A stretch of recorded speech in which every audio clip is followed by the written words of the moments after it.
Welcome back to The Art of Adventure. This is episode 149 with Kim Seltzer. The Art of Adventure is the podcast that helps you travel the world, run your business, and embark on an epic quest. I'm your host, lead explorer, and guide, Derek Loudermilk. You can head over to derekloudermilk.com to check out the show notes for this episode and other episodes, and make sure you sign up for the reading email newsletter. Every month you'll get a bunch of awesome book recommendations, and it'll help you stay updated with what's going on with the podcast and other articles coming out on the site. Before I tell you about today's episode, I want to tell you about my new book, Conductors. It's available for pre-order right now in October, only in October. And there's all kinds of special bonuses for ordering the book, like other books from people that are featured in it. Well, let me first tell you, Conductors is about connecting people and ideas to make things happen. And it's taken from the hundreds of interviews that I've done with entrepreneurs and futurists and people that are making stuff happen right here on The Art of Adventure. So if you head over to publishizer.com, you can order your books. There's bonuses like coaching. There's a spot on Adventure Quest, which is my retreat in Bali happening in April 2017. There's you can have me come speak at your organization. There's a bunch of stuff. I would love it if you would check it out. That's publishizer.com/conductors. Now, today on the episode, Kim Seltzer, she's an image expert and confidence specialist. And she's a new friend of mine. We met at this conference a couple months ago. I wanted to get her on the show. There's so much that we have to talk about. And I don't normally talk about this type of stuff on Art of Adventure, charisma, and body language, but it's really helped my career. I really love talking about it. I do a lot of workshops about it. And so let me know what you think. If this stuff is really valuable, and I hope it will be, then maybe we'll do some more. But today we're going to talk about first impressions. We're going to be talking about clothes and personal style and finding clothes that fit you and how that can help you build confidence, especially building it from the inside out. And also how you can get good feedback about how you're coming across. We talk about body language, all kinds of great stuff. Kim and I both happen to train with the same improv group, Second City in Chicago. So she's really energetic, free-flowing conversation. So without further ado, here is the one and only Kim Seltzer.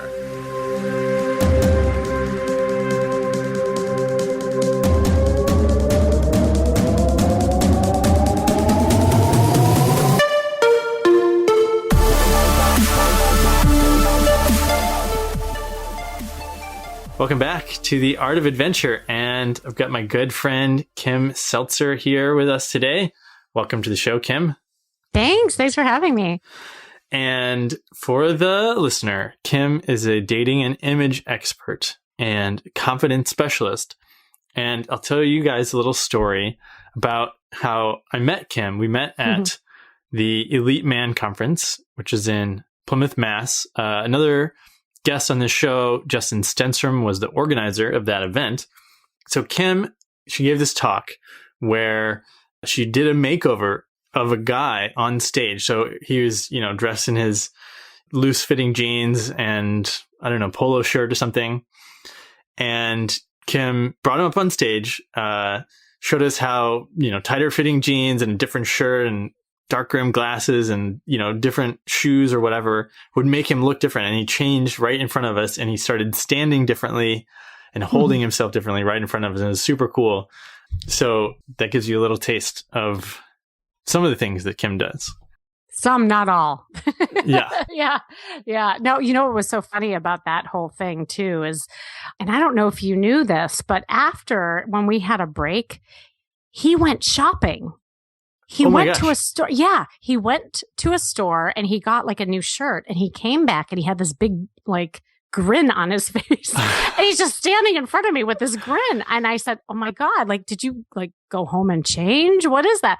And he said, you inspired me and I just bought this. How do you like it? And it was a tighter fitting shirt and he looked really like nice and he had a completely different image. But like you had pointed out, more importantly, he was standing differently. His confidence grew in that instant. And that's why I love doing what I do is, and I always say the image piece, that makeover, it's not just about what you wear, it's how you wear it. There's kind of this symbiotic relationship, right, between the outer and the inner that allows people to feel differently about themselves and therefore other people see them different. Oh, wow. Yeah, that's a really important piece, I think. It seems important because as I was doing my research for this show, I saw that you called it an inside out method and that confidence is part of it. So I hope we'll get into a little bit of the actual style and clothing and all that stuff.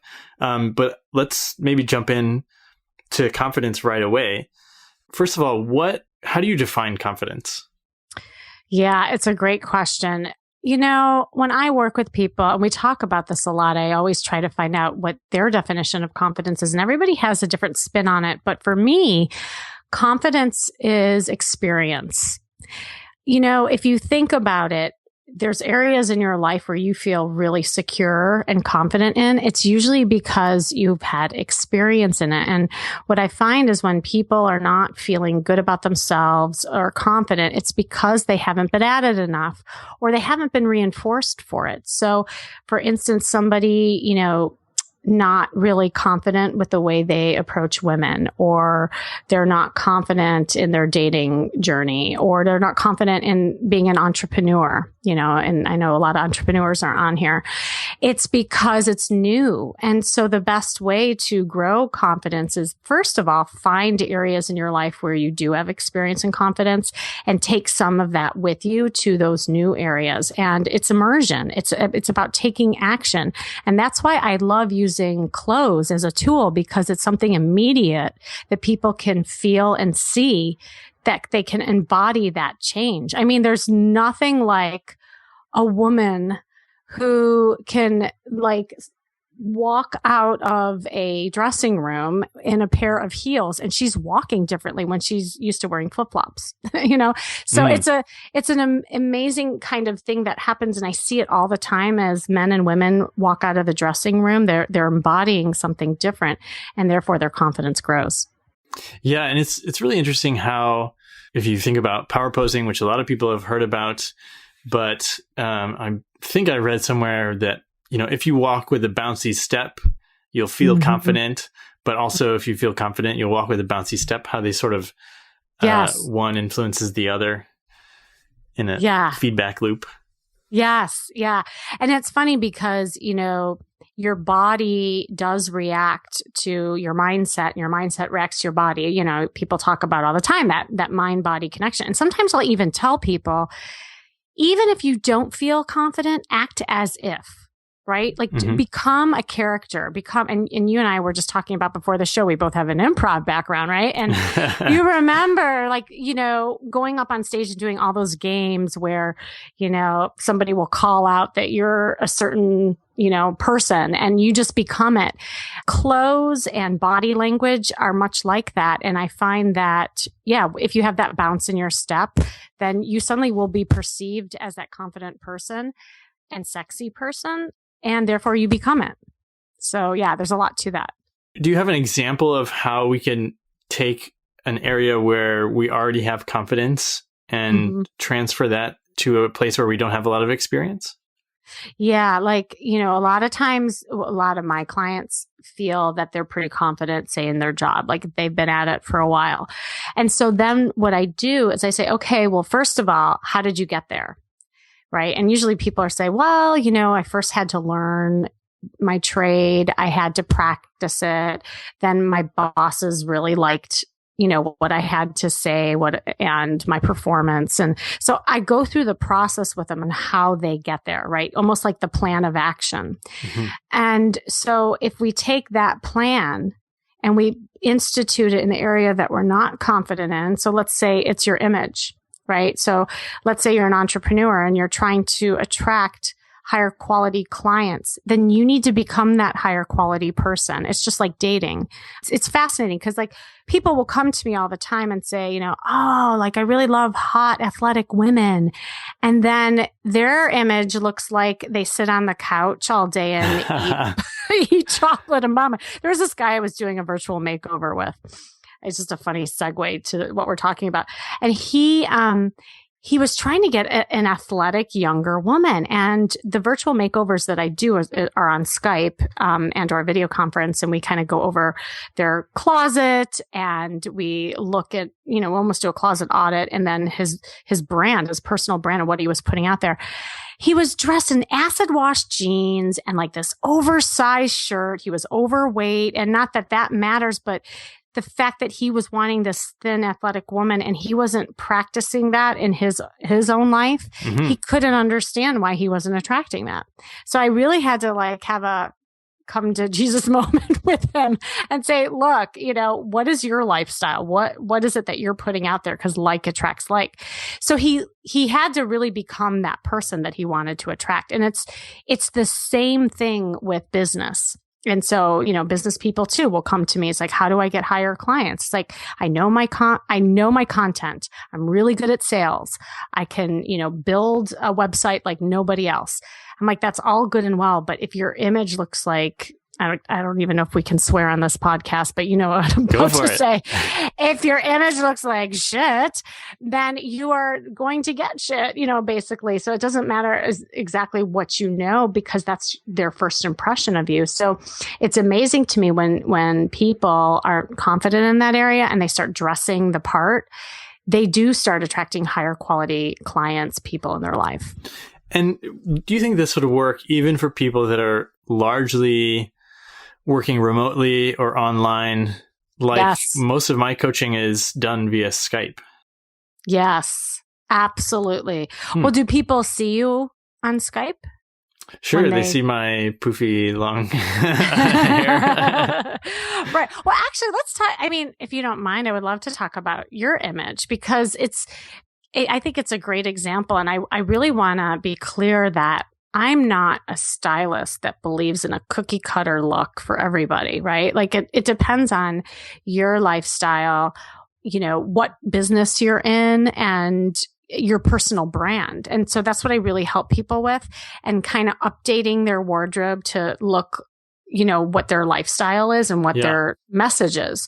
And so for you, I mean, your whole adventure side and your life has been all about that your image is congruent with what your message is, about your lifestyle. So but say somebody was a lawyer or, was in the courtroom, if they had your image, people would have a different perception of that. Yeah. They may not take you as the lawyer seriously because it's that message that's coming across. So, well, here's a question. I've been doing more workshops and corporate trainings recently, and I'm wondering, like how cookie cutter do I need to shift to be taken seriously at, say, a company like, I don't know, Amazon or 3M. If I go and talk to an R&D team, these are, blue chip companies.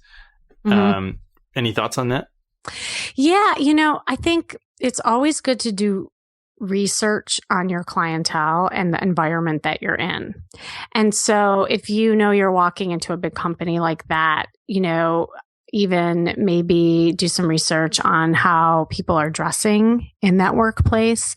Are they mostly behind the scenes doing sales calls, or are these guys out and about, in a more visible way?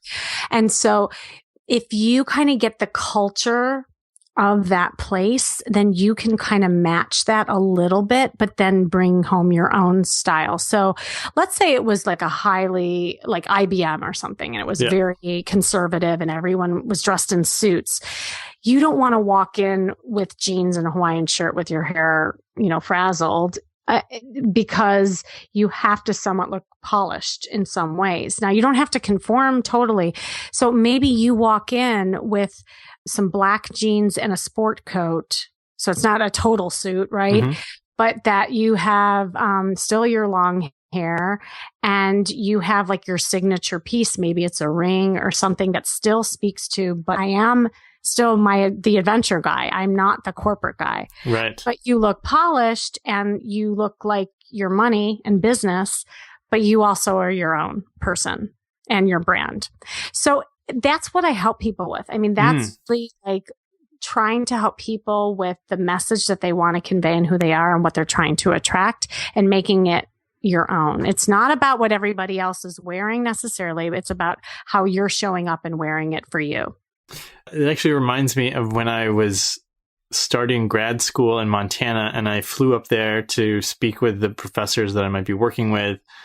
And I thought, oh, it's grad school, and I lived in Colorado at the time. So I was like, I think I know like what Rocky Mountain, academic attire is going to look like. And I showed up in a suit jacket, I think jeans and a jacket, and everyone else is wearing Carhartts and work flannel shirts. These are the top professors there, and they just look like they got off the farm. And I thought, oh, I'm overdressed. Yeah, but you know what? It's better for a presenter or somebody in power to be overdressed than underdressed. You're much better off. Like if you're kind of leaning towards where you're like, should I walk in with a flannel shirt and jeans just to match them? Yeah. That would be wrong too, because then you're not in the position of power in the way that you're showing up. So even like a woman, I'll tell, like going out on a date and she's worried about, getting too dressed up by wearing a dress. I said, you know what? I've never met a man who would go, ew, a woman in a dress. Like he's gonna love that you're showing up in a way that just, speaks, especially if you own it. And that's the other thing I want to say. It's how you wear it. It's being confident in the way that you wear it. So if you're feeling like whatever you're putting on your body is not you and it's uncomfortable, that's going to show. Like you're going to show up as almost like anxious and kind of like, oh, I'm playing dress up, kind of odd. Yeah. And your body language is going to speak to that as well. So although I push people out of the box a little bit, I still make sure that you're comfortable with it. Maybe you need to wear it a couple times to really feel it. I'll give you an example. Like a lot of guys that I work with usually buy pants that are like 2 sizes too big. Like, I think you saw that guy at the conference. That was his problem. Remember, he had jeans that were a little bit too big for him. Extra comfy size. Yeah, the extra comfy. Because guys all are about comfort. And what I try to teach them nowadays is that, especially jeans, they're great. Jeans are great now because they have like some that have elasticity in them and cotton where they almost feel like sweats. Yeah, stretchy jeans. Right? And so people who haven't been shopping in a while, they don't realize that. And a lot of guys fear that they don't want to look like too metro. I hear that a lot from guys. Well, I don't want to look, like too much. And I'm like, you know what? You don't have to get leggings, but you can get something that's more fitted, but because you are going to look longer and leaner, trimmer and meaner, so meaning it's going to have a powerful, right. Lean green. What was that? Lean green fighting machine. No, you really will appear like it's not sloppy, right? It's more of a polished look. So yeah. I invite all the guys out there who are listening to this to at least do your research and go to the department store and start trying on jeans nowadays if it's been a while. So, yeah. Is there a difference in how we should be planning our wardrobes when it comes to dating or when it comes to the business side of things? Absolutely. Now, guys are lucky because you guys don't have as much variation as we girls do. I always just say, no matter what sex you are, it's really good to just put on something different when you're going out socially, whether it's to an event or a party or a date, because it'll also put you in a different energetic state. If you're in a suit all day long, especially women, that has a lot of masculine energy to it.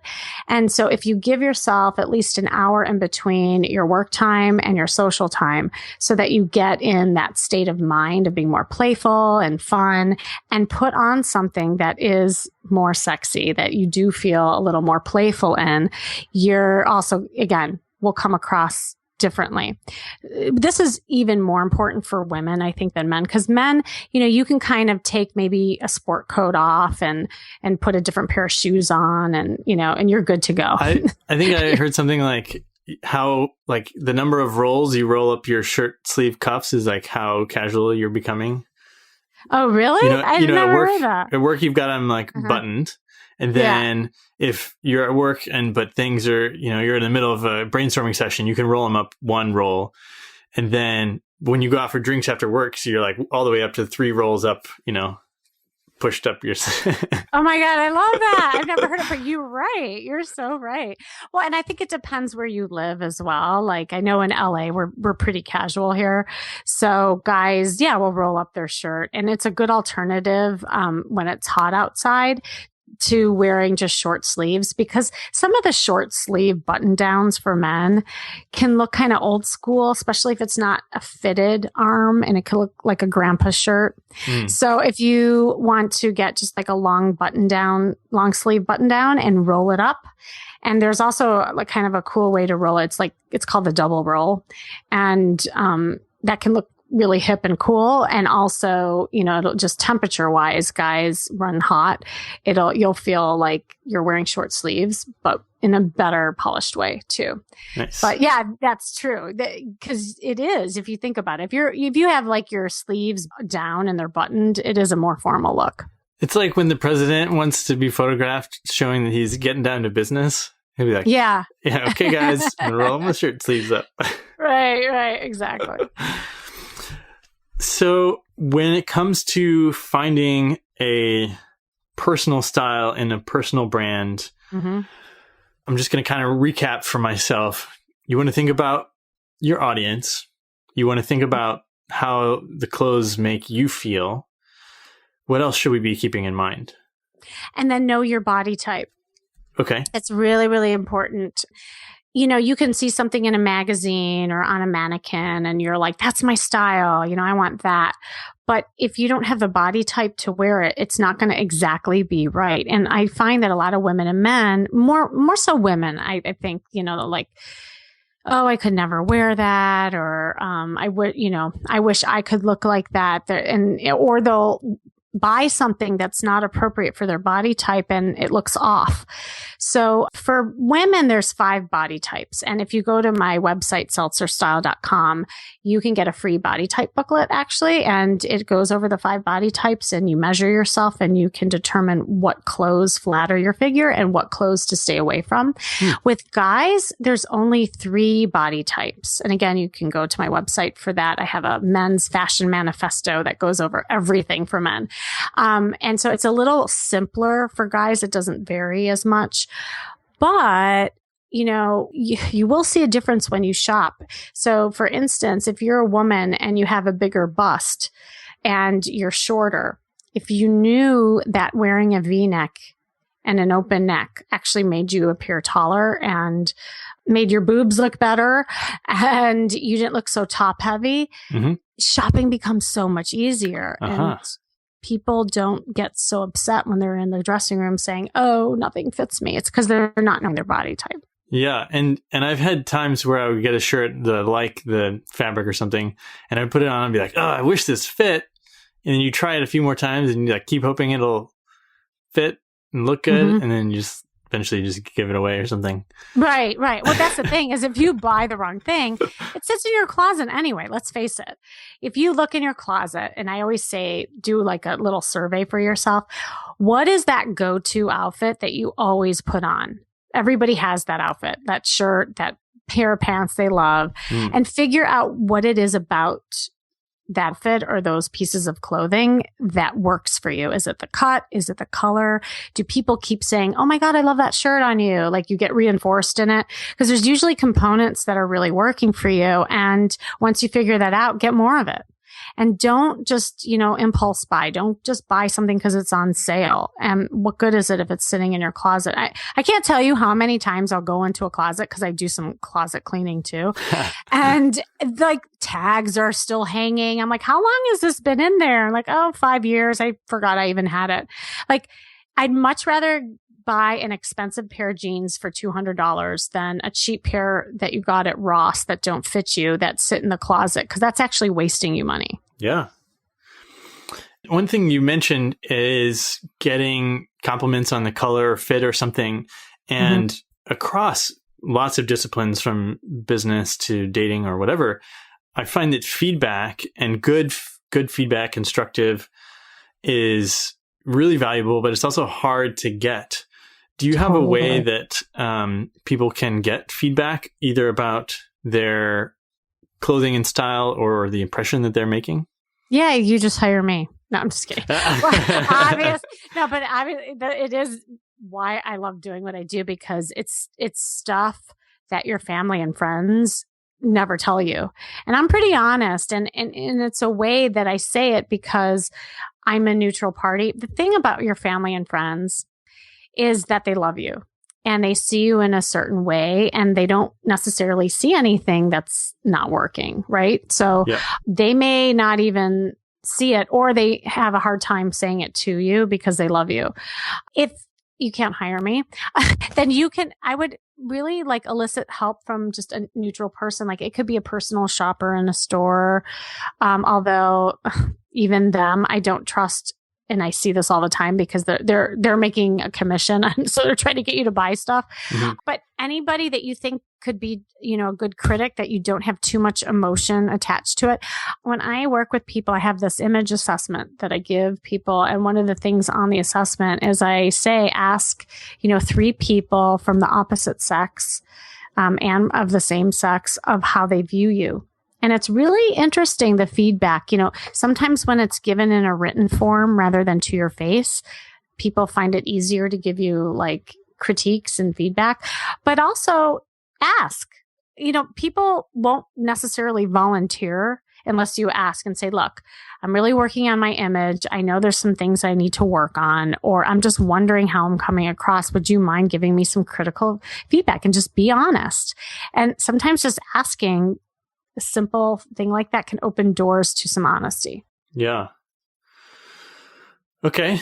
That's, I'm going to try that, and I'm going to get back to you on how that went. It's interesting. Yeah.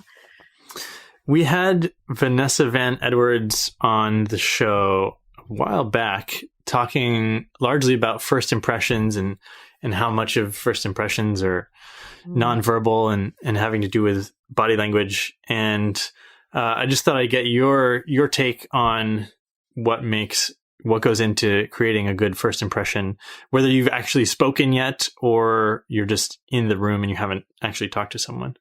Oh, I love talking about this. Yeah. Well, first of all, research shows that first impressions happen within 30 seconds. And now they're saying it's probably even quicker. I mean, especially since we have in our lives. But besides just how quick that is, what happens in the brain is that people are making first impressions based on 2 things, and 2 things solely. The attitude that you have, and that includes the body language, your facial expressions, and just your overall state of being, and the clothes that you wear. So what you say upon first impression isn't even as important than how you show up. And people then determine who you are in the world based on that first impression, kind of the message you're conveying.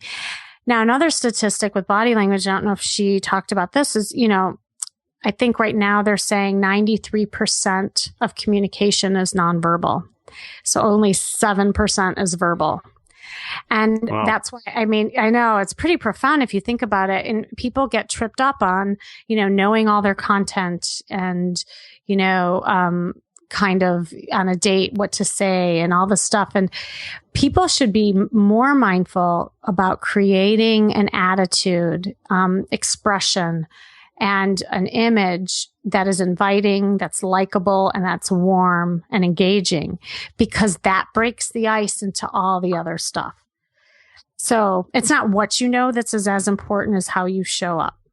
Okay. And do you have any suggestions on creating that inviting, warm attitude? Yeah, take an improv class. I'm not kidding. Like, well, you know this, right? We were talking about this before. I love improv. I think it really helps with your body language, with loosening you up, having a more playful and fun energy about you. If you've had, especially like a stressful day, whether it's at home, or at work or something happened, shake that off, dance around, turn on music, anything that you can get more into your body and out of your head. That's what I loved about your talk, Derek, at the Elite Man Conference. Like he did this circle thing. I don't know if you explained that to your audience of what you did, but it was wonderful. And you got everybody to kind of match in your body language, just getting in sync with one another. With different movements. A big primal yell, yeah. Yeah, and that big primal yell that then happened at the end, but it was really that circle and getting in sync with one another and each other's bodies and really rising up as we yelled. It made a huge difference. And so that's one way of really getting in that state, and is anything you can do, for your body is better, especially if you tend to be more like heady person or left brain guy. And then the other thing is, be more mindful of how you show up and then what you wear. Wear things that exude confidence. I call them confidence clothing. Remember when I talked about things in your closet that you feel good in, and get more of that, and just be mindful of what you put on your body. Awesome. Thought, and then a follow-up question. So before every podcast interview, I listen to what I like to call pump up music. Yeah. And today I was listening to Eminem, Lose Yourself, when he's about to go into that rap battle, which I love it. Maybe that was setting me up to feel like I was about to battle with you, but I don't know. Oh my God. but it definitely brought my energy up because I was dancing around, getting excited. My God, I can't believe that that's what you were thinking right before our title. You were going to battle together. And here I was like listening to love ballads and how can we like get in sync with one another? You're like ready to yes and. I know, right? No. Okay, when I'm traveling, sometimes I'm living out of a carry-on bag for months or years at a time. And I have to be very careful about what I'm packing because I don't have a lot of room. What would you say are some of the most versatile essentials for someone to pack? I mean, I guess it's different for guys and girls. Well, maybe, what would you say I should pack? It's so not fair that you're like, I'm just got to say, guys are so lucky because you could bring like 1 or 2 pairs of shoes and be so okay. Women, and especially given where we're going, like if we have a conference or if we have somewhere to go, even if it's just a 2-day conference or business meeting, we have to like think about our shoes, and that can really add bulk. So I would say definitely like at least 2 pairs of shoes, one that's going to be comfortable to walk around in, because you'll have casual time or in the airport, and then one that's a dressier shoe. It really depends too where you're going. I mean, if it's on vacation, that's different. For men, like you have a more casual lifestyle, Derek. So your wardrobe isn't going to you don't have to worry about like packing suits, which would be like the hanging type of baggage, and that's a totally different thing.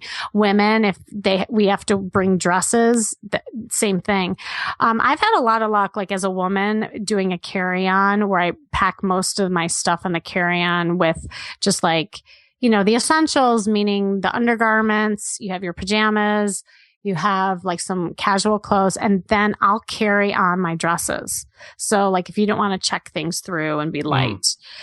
Same thing for guys. Like you could do the same thing and just carry your suit if you have that, and then just do a carry-on. Guys, you also are lucky in that it's not a big deal to carry luggage, if you just want to do a duffel bag. But women most likely, like we like to do the rolling bags. Yeah, definitely wheelie bags are the way to go. Yeah. My girlfriend would show up with a duffel bag and I would say, I am not carrying that thing. We're getting you a rolly bag. Exactly. I'm not having that. The funny thing was, especially in Bali, where I was in Southeast Asia, if you show up wearing a white button-down shirt, everyone's going to say, oh my God, you're so dressed up, and so that was pretty much the all my guy friends, we were like, we just need one solid button-up dress shirt, and you can show up to a place and look sharp and call it good. See, that's great. But you did your research. Like, that's the thing, is like, no matter if it's a trip, a business meeting, a date, do your research on where you're going and who you're going with so that you show up appropriately. Awesome. So you have a background in family therapy, I believe, and you practiced that for a while? Yeah, I was a traditional therapist, if you will, shrink. Okay. Sometimes people would call me. I did individual therapy. I did family therapy, couples. I worked in hospitals, schools, private practice. Yeah. So it was a wonderful, foundation for what I do now. And I actually can't imagine not being a therapist doing what I do, because I sometimes will do shopping sprees with people, and I do these wing girl sessions, where I'm working with people's body language and presentation. And there's a lot of breakthroughs that happen, and there's a lot of emotional stuff that comes up. And if I wasn't a therapist, I couldn't imagine that aspect, because there's so many shifts that happen and realizations that occur when you do something more live and in action, as you know. So yeah, I enjoy using that. And so is that usually because people are out of their comfort zone, and then you're able to better help them based on what you know from your training? What I think it is that, there was a term in psychology that we use, and that's called screen memory. And what that means is that people only remember what they remember. In other words, people don't necessarily lie on purpose, but people have a perception or a screened vision of what occurs in their life. So you sit down and you talk to somebody, and people recite what they think is happening in their life and what their problems are, but it may be totally different than the reality of it. And what I love about my live coaching is that I'm seeing people in their environment, and there's no hiding. I always tell people, show me, don't tell me. And so, like a woman who says, I don't understand. I've done all this work on myself, and men don't approach me, and I don't understand. I'm really open. And I'm like, show me, don't tell me. And we go out into the bars or out in the world, and she's not at all as she sees herself. She's closed. She's looking down. She is not flirty. She's actually scared of making eye contact. She's wearing a corporate suit. So it's like all of these things that are in people's natural environment speak to change too. And that's what I love, is that when I actually work with people in their environment, they change faster than any other kind of therapy I've ever done. Anything. Wow. I challenge any kind of talking therapy, because why? We're doing it in action. They're feeling it in their body, and they know exactly what to do then in their life. And that change sticks? Yes, it does. I still get emails from people. Now, I do phone coaching as well. So I do like packages, for longer term work, but I still get emails from people that I did one weekend with them on, saying how much their life changed after that one weekend, because it really they embodied the whole experience with their clothes and their shift, because don't forget, those clothes stay with you, and so do the memories that get imprinted, on them from that whole experience, and they start really, really shifting. Interesting. Yeah, I think somewhere on your website you mentioned breaking patterns, and a pattern change can happen in an instant, and then from then on you have disrupted it. Yeah, totally. I always say our past is connected to the future and the choices we make and the patterns that get created. And it's great. And that's the therapist in me, to make that connection for people. It's like, okay, you're doing this because of your upbringing or your ascribed role in your family, but it's an old tape. But where people get tripped up is the now what? It's like, okay, I've been down there. I know my issues, right? I know I grew up in an abusive household, and I know I do this, but now what? How can I change it? And that's where I like to work with people, is the now what? Not just sitting there on the couch for years and dwelling on it. It's like, okay, we make that connection, but let's shift some things so that you're actually doing things differently. And that's the pattern that gets disrupted. Oh, I love it. Yeah, because it's when you see friends that are they call you and they're like, I just had a breakthrough, and then they're still the same, and they call you again, I just had another breakthrough, and they're still the same, and you're like, you're wondering, wow, okay, really? See, See, but that's that screen memory that I'm talking about. And that person may really think that they made a breakthrough. And maybe in some ways in their mindset they did, but it's not showing up differently in their actions. So that's where you kind of have to pull it together. You guys, I want to tell you about my new book. It's called Conductors. And it's about combining creativity with relationships so that you can do something that's never been done before, or just get your big thing off the ground. And a lot of people want to ensure that they're valuable in the future of the workplace. You want that too, right? So this book is about how to ensure that you're not replaced by robots or artificial intelligence or outsourcing. There's a lot of great stories from guests on this podcast, specific actionable things for you to do to be more creative, to learn faster, to be a super connector, to think outside the box. It's going to be awesome. I'm launching a pre-order campaign on October 1st. There's a lot of cool bonuses. If you buy books, you can buy a single book, which is awesome. You can also buy them in bulk, like 3 or 5 or 10. Some of those bonuses are a month of coaching with me. You can have me come speak at your organization or group. And one of my favorites is you can join me on the next Adventure Quest in Bali. That's a week-long trip in April 2017. So to check out the campaign and pre-order your books, you go to publishizer.com/conductors. Publishizer is the name of the place where I'm running the publishing campaign. Conductors is the book. Publishizer.com/conductors. You can sign up now and pick which pre-order bonus you want.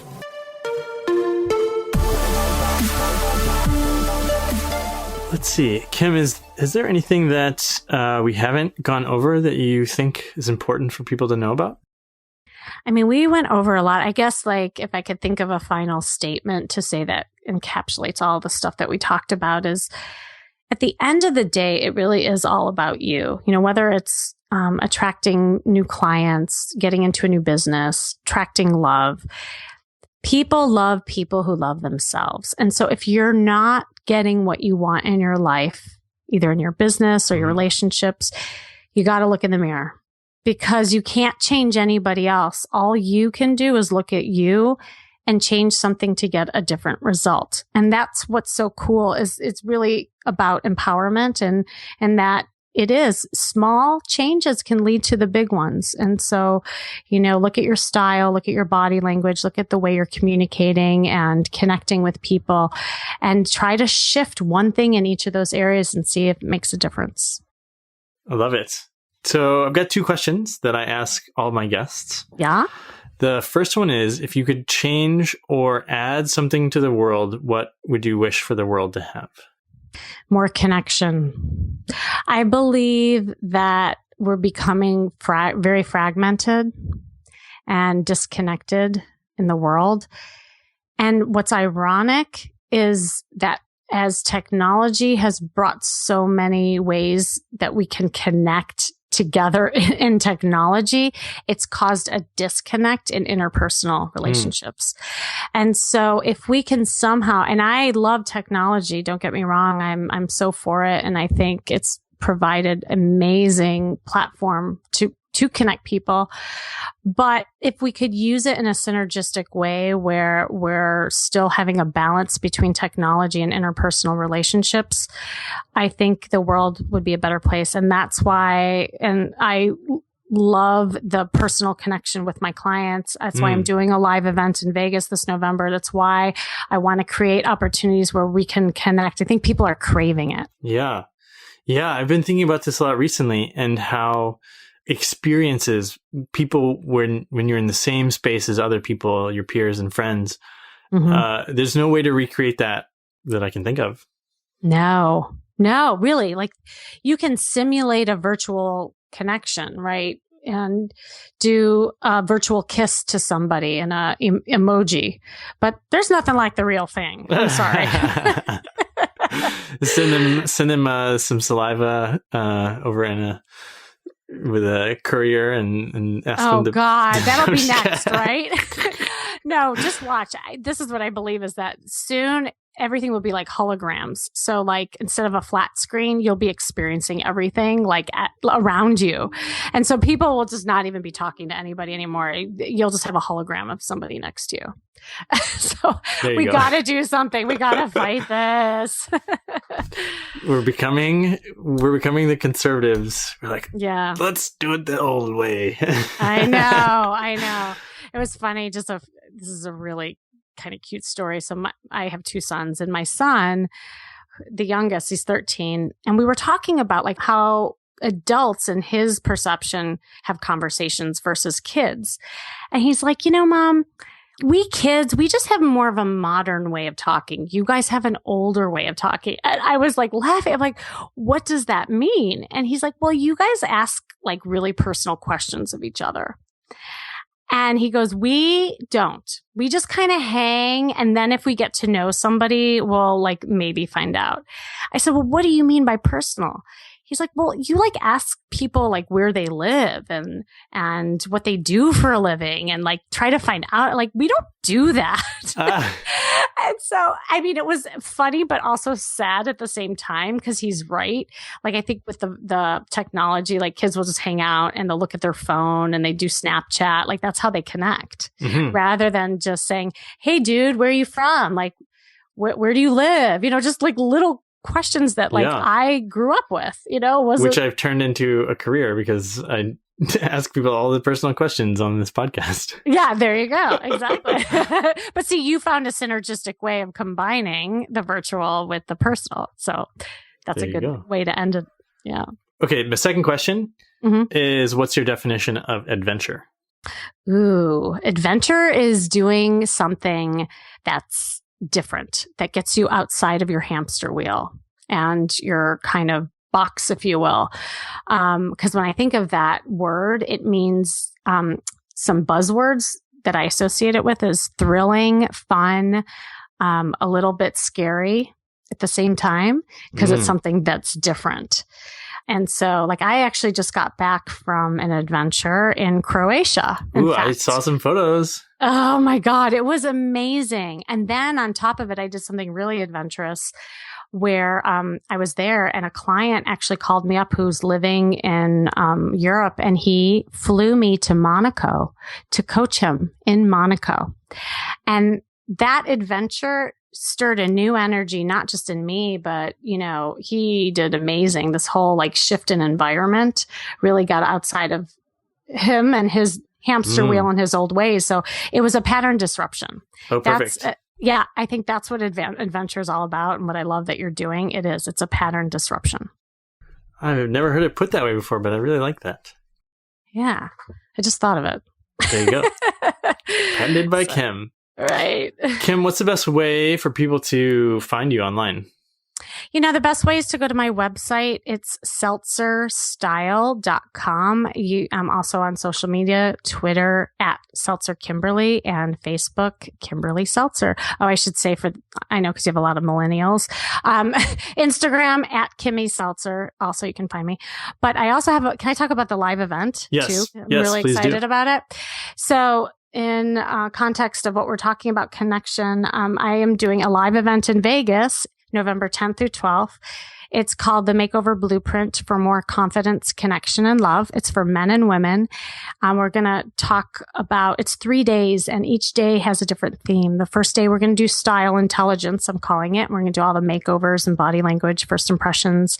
Second day, we're doing emotional intelligence. How do we express ourselves and manage our feelings? That bleeds into the third theme, and that is social intelligence. So how does that connect us to each other and ways that we can relate. And so I love that there's going to be men and women there, that we can really connect with each other. And if you go to makeoverblueprint.com, that is the sales page, and you can find your tickets there. Awesome. I'm excited for that event. And thanks, Kim, for joining me on the show. Really appreciated all of your insight and help. It's always fun to chat with you. You too. It was really fun. All right. Well, talk to you soon. Okay. Bye. Bye-bye. All right. Hope you guys enjoyed that one with Kim Seltzer. Great advice about all kinds of stuff. But I really liked matching the culture of the place you're going to give a presentation or you're going for a job interview, really doing your homework about how you'll be perceived when you go in, depending on what you're wearing. It's great to keep in mind. And what else stuck out for me? People love people who love themselves. So I challenge you to think about what you can do to love yourself more. And definitely check out Kim's upcoming conference. It looks like it's going to be really awesome. The website's amazing. So check that out. And if this is the kind of thing that you like, if you're interested in learning about charisma and body language and style and getting that advantage, if you're an entrepreneur or in the dating and relationship world, there is a chapter in my book, Conductors, about charisma and confidence and all of these physical and inner work things that you can do. So I'd love for you guys to check out the Conductors campaign at publishizer.com/conductors. There is a ton of bonuses you can take advantage of, but you have to order before the campaign ends at the end of October. So I hate for you to miss out on that stuff. A bunch of other free books. Again, either coaching from me or a chance to join me in Bali on Adventure Quest, all kinds of other bonuses. Check it out. Let me know what you think and order your copy. Thanks so much for listening today. Really appreciate it. Now it's your turn to go out there and be adventurous.